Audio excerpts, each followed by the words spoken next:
What happens when humanity comes face to face with its own creators? In Prometheus 2012, Ridley Scott returned to the world of sci-fi horror to explore that exact question, blending mystery, mythology, and stunning visuals into one unforgettable experience. But behind those breathtaking frames was a world of massive sets, complex animatronics, and unbelievable practical effects that brought this alien universe to life. So, let's dive deep into the behind the scenes of Prometheus and uncover how some of its most iconic and terrifying moments were actually made. Okay, so let's start with the movie climax scene when the bald engineer awakens from his deep slumber and attacks the human scientist. This wasn't just the turning point of the film, it was one of its most technically challenging sequences. Actor Ian White, who portrayed the engineer, wore a full silicone prosthetic suit weighing nearly 60 pounds. The sheer physicality of performing inside that heavy suit added real tension and power to his movements. The set for this sequence was carefully constructed with crash mats, hidden wires, and harnesses. Whenever the engineer shoved or hurled someone, the actors were attached to rigs that sent them flying backward with dramatic realism. When the engineer ripped apart the android David's head, the effect was achieved through a mix of animatronics, prosthetics, and VFX layers. In the first shot, Ian held an animatronic dummy head fitted with tiny motors that made its eyes and mouth twitch. Next, a silicone replica head filled with fake blood, wires, and fluids was used. Finally, in post-production, the VFX team cleaned the footage, removing mechanical joints and blending everything into one seamless, horrifying moment. Director Ridley Scott shot the sequence with light close-ups and quick cuts, using camera angles to imply violence rather than showing it graphically. Between takes, the makeup and prosthetics team constantly retouched Ian White's suit, fixing paint and edges to maintain continuity, because even a small flaw could break the illusion. Now let's talk about one of the most mysterious and symbolic elements of Prometheus, the black liquid jars or urns. While they looked like pure CGI creations, these eerie props were actually built and filmed practically. Special effects supervisor Neil Corbold revealed that each urn contained hidden air pressure systems and heating elements. As the set lights warmed up the air around them, real condensation appeared on their metallic surfaces, and the black goo began to bubble and ooze out naturally, captured in camera without digital trickery. The black liquid itself was made from silicone oil mixed with dark pigment, giving it that slimy, organic texture that shimmered under light like alien matter. To control its movement, though, tubes and valves were cleverly hidden beneath the set floor, directing the fluid's flow with precision. Later, in post-production, the VFX team only added minor enhancements, tiny ripples, and microscopic motion to make the goo appear alive. This attention to physical realism is exactly why Prometheus feels so tangible, even in its most otherworldly movements. If you've seen Prometheus, you definitely remember the eerie hammerpede scene, the moment when Milburn and Fifield get trapped inside the engineer's ship and encounter a strange snake-like white creature that slithers menacingly across the floor. The crew named it the hammerpede, and bringing this terrifying alien to life was one of the unsettling and challenging sequences to film.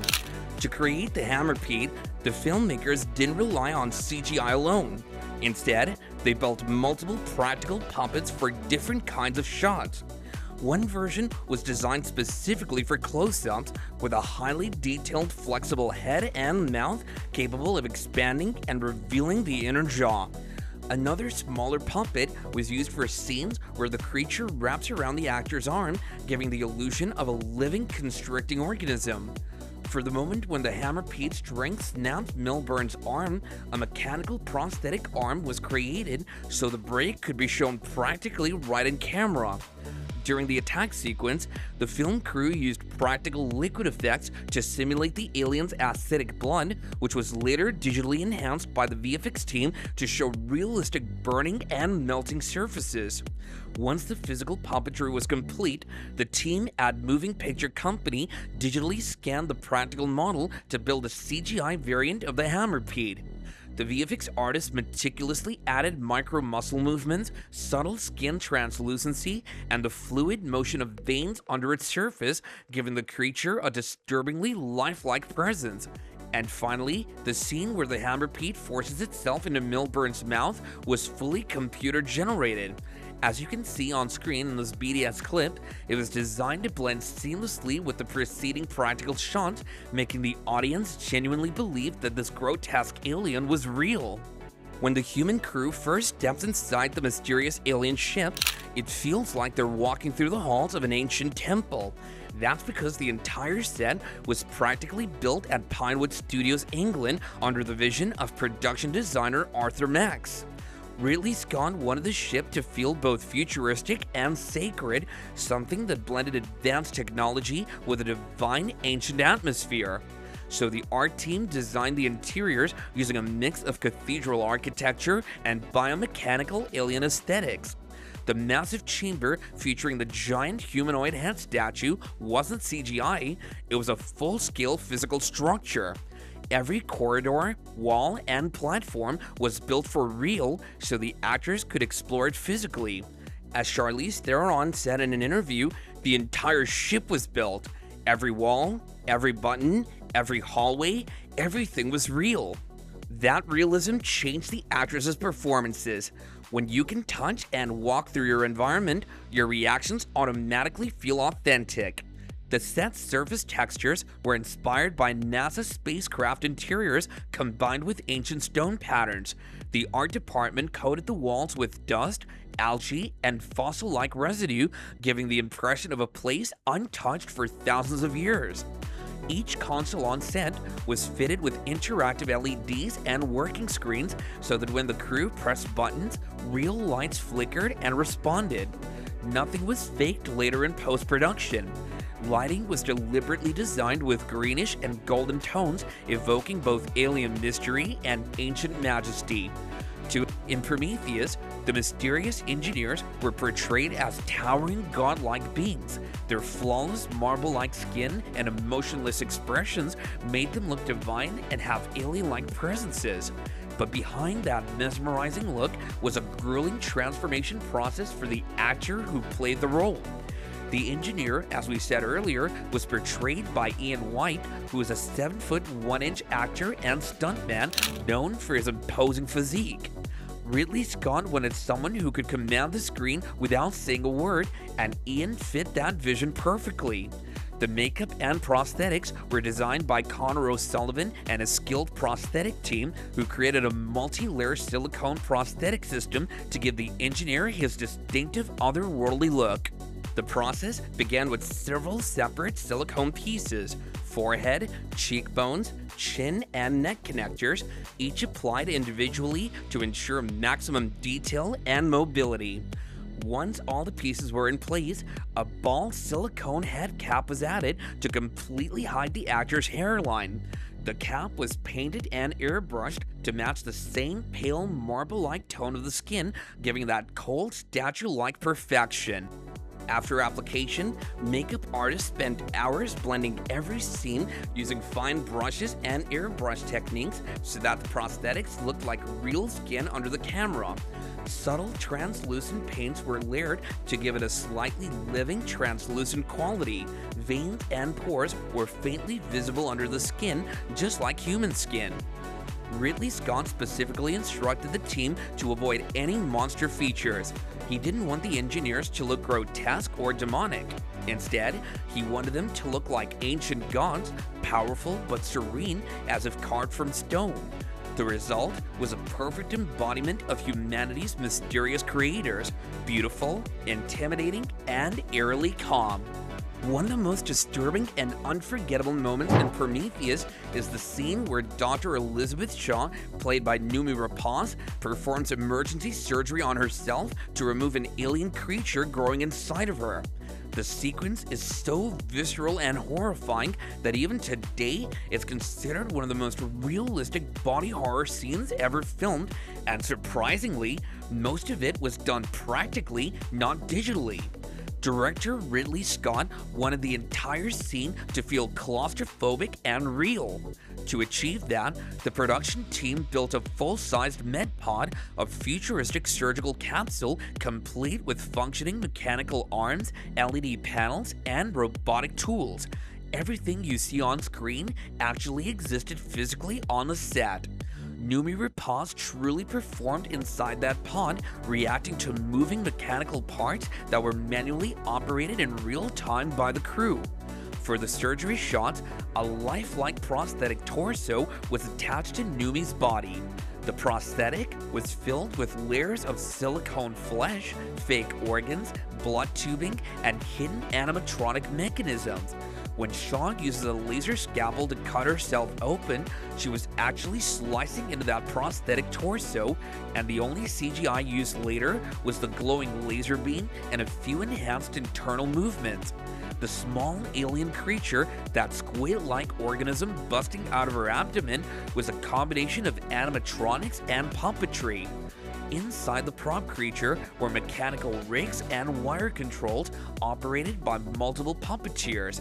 Later, VFX teams from MPC and Weta Digital added digital fluid and slight muscle movements to make it appear alive.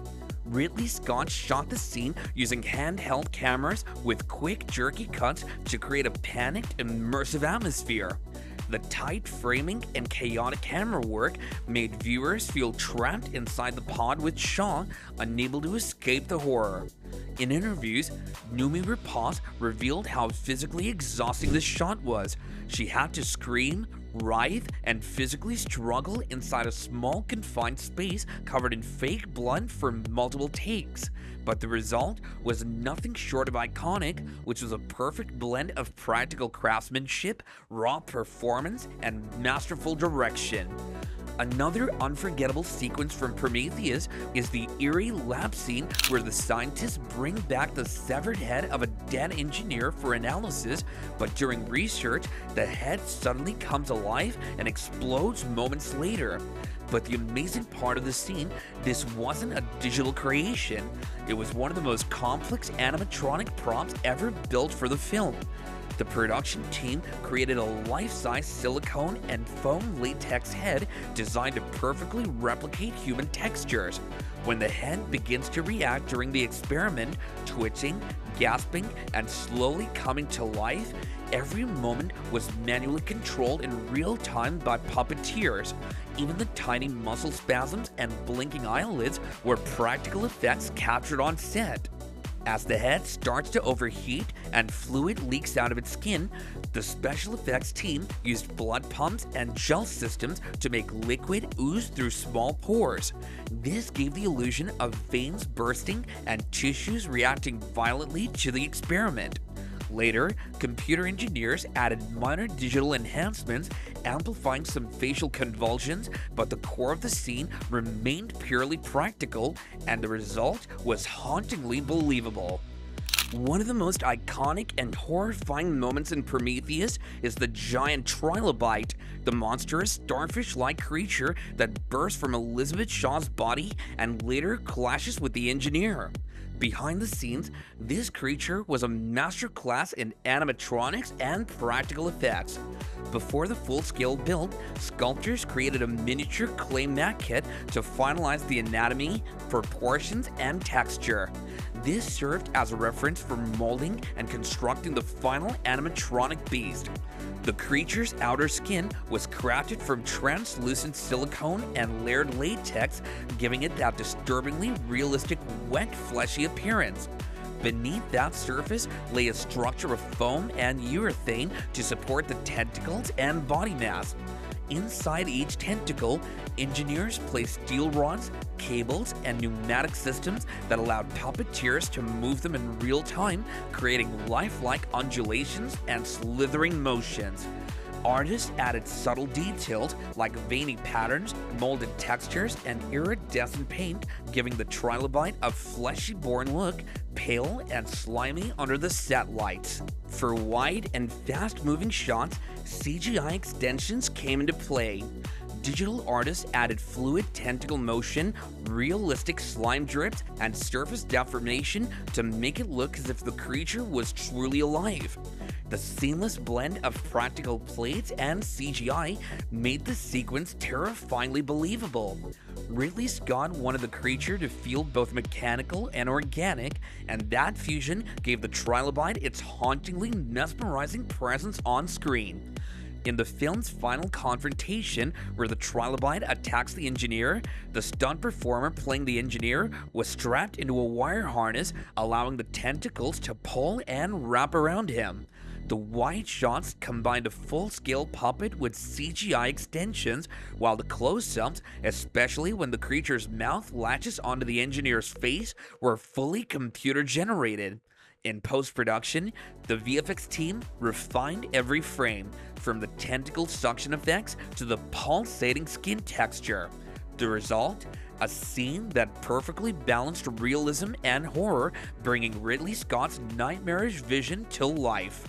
In the Prometheus climax, after the engineer meets his gruesome end, a terrifying new life form emerges, the Deacon. To bring the Deacon's birth to life on screen, the filmmakers decided to design and build a practical creature. It was first crafted as a highly detailed puppet, sculpted to look wet, translucent, and organic. To achieve that glossy, otherworldly texture, the effects team coated the puppet in multiple layers of silicone and gel-like materials so that when the studio lights hit the surface, they naturally reflected and created a lifelike sheen of mucus and fluid. As you can see in this BDS footage, the Deacon puppet was operated manually by a group of skilled puppeteers using carbon fiber and lightweight aluminum control rods. Each rod was added to a different part of the creature's body, its spine, neck, shoulders, and legs, allowing the team to manipulate its movements in real time. With every motion, the puppeteers coordinated to make the Deacon raise its head, twist its torso, open its mouth, and emit that eerie newborn shriek, capturing the unsettling realism of a living organism taking its first breath. Once the on-set performance was complete, the VFX team stepped in to digitally enhance the footage. They carefully removed all the rods and rig lines from the shots and refined the puppet's movements by adding micro muscle flexes and subtle skin vibrations, mimicking the pulsating energy of a creature that's just come alive. At the beginning of Prometheus, we witness a mysterious and haunting sequence, the sacrifice of the engineer who drinks a black liquid that dissolves his body, seeding life on Earth. This melting sequence was entirely created using computer-generated imagery.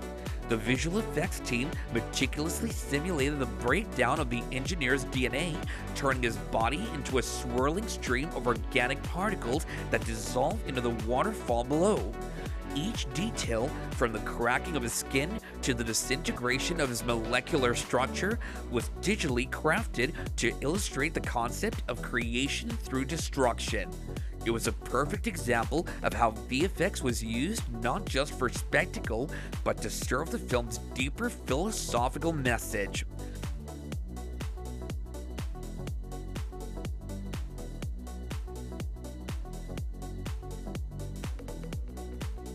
And so guys, that was a deep dive into the making of 2012's Prometheus. Ridley Scott's genius lay in his balance between real physical craftsmanship and modern visual effects, making every shot feel both believable and hauntingly beautiful. If you enjoyed exploring these behind-the-scenes secrets, make sure to hit the like button, subscribe to our channel, and turn on the bell icon so you don't miss the next breakdown of another epic sci-fi masterpiece. Stay curious, and I'll catch you all in the next video only on Root Studio.